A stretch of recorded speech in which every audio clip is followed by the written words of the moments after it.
Hi, I'm Lucy Larson, Manager of Museum Experience and Interpretation at the San Jose Museum of Art.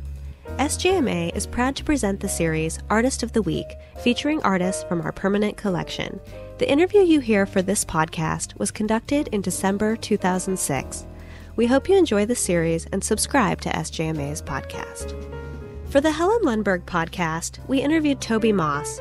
Tobey was Helen Lundeburg's gallery representative for over 20 years, the creator of the film Helen Lundeburg, American Painter, and a friend to Helen and her husband, Lorser Feidelson.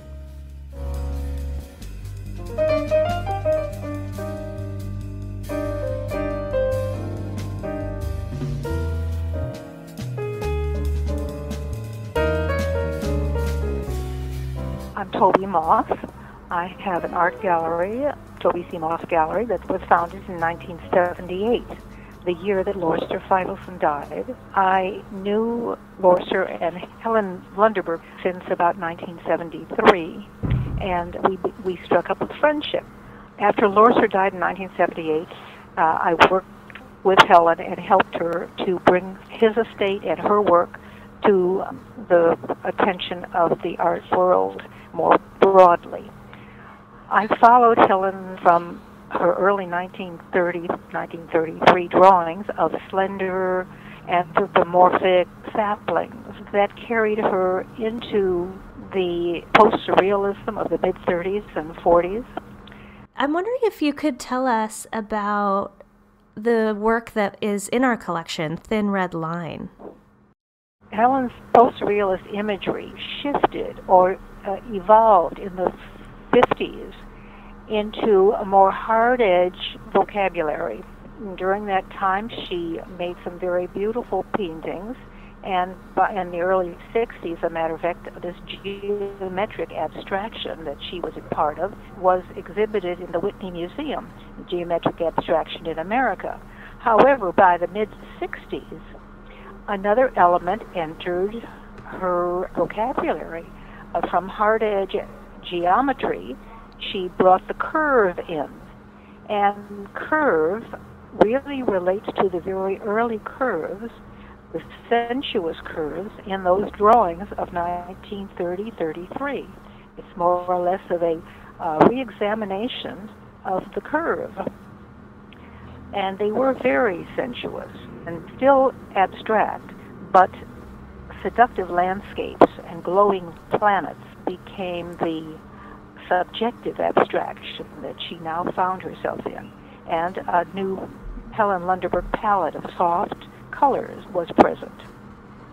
In 1970, when she painted your painting, Untitled, it shows a further evolution because she explored the use of greater contrast in her use of color and tone. She intended a monumental, non-objective abstraction. Your painting presents a swath of strong color diagonally bisecting a white field. Subjectively, it could be described as a broad tapering gray stripe overlaid with a narrower black curving stripe overlaid by a thin red line. What's felt is a barren landscape.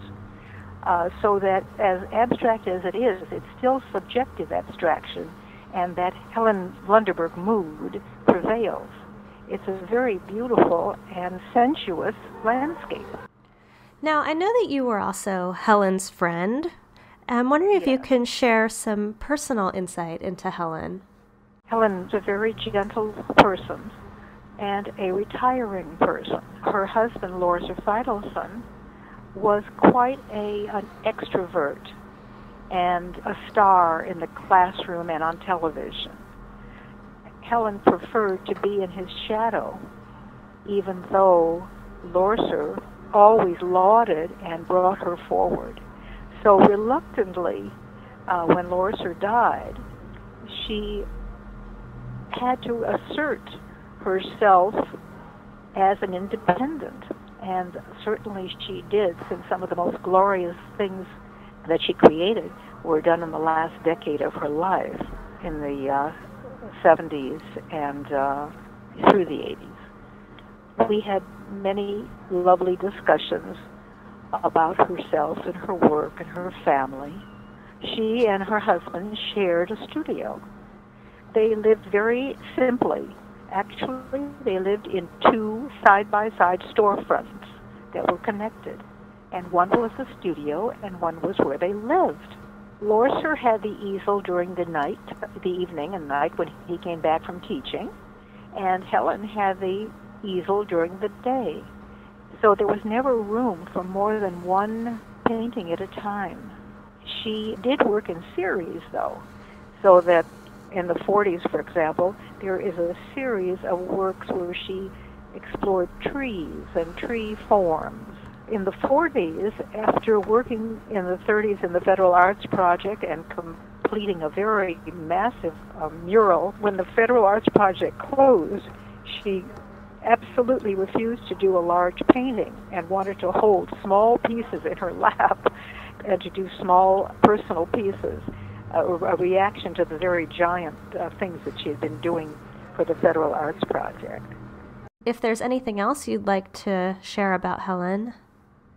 All I could say is to wrap up and say that in her last 20 years of creativity, she's reiterated themes that she had established that she felt she wanted to explore even further.